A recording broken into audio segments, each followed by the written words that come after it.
को न काहू के सुख दुख कर दाता, निज कृत कर्म भोग सुन भ्राता।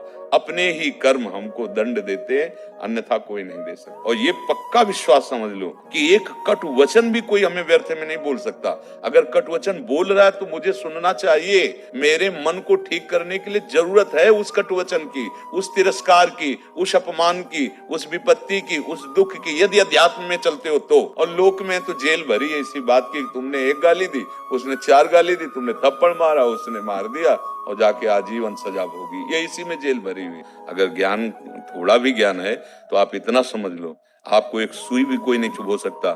जब तक हमारे शरीर को दंड का विधान नहीं हुआ तब तक ऐसा नहीं होगा। हमारे दंड देने के लिए कोई निमित्त बनेगा। कभी कोई काल पे अंगुली नहीं उठाता, काल निमित्त बना देता है। वो ऑपरेशन बिगड़ गया, वो ऐसा हो गया, वो वैसे नहीं। अवश्य में भोक्तव्यम कृतम कर्म शुभाशुभम, भगवान कह रहे हैं।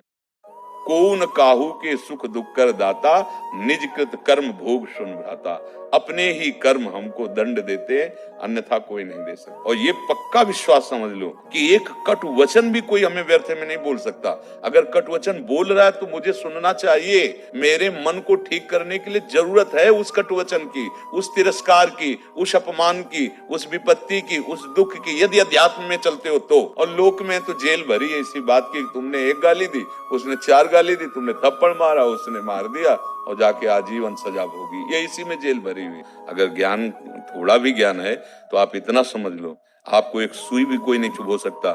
जब तक हमारे शरीर को दंड का विधान नहीं हुआ तब तक ऐसा नहीं होगा। हमारे दंड देने के लिए कोई निमित्त बनेगा। कभी कोई काल पे अंगुली नहीं उठाता, काल निमित्त बना देता है। वो ऑपरेशन बिगड़ गया, वो ऐसा हो गया, वो वैसे नहीं। अवश्य में भोक्तव्यम कृतम कर्म शुभाशुभम, भगवान कह रहे हैं।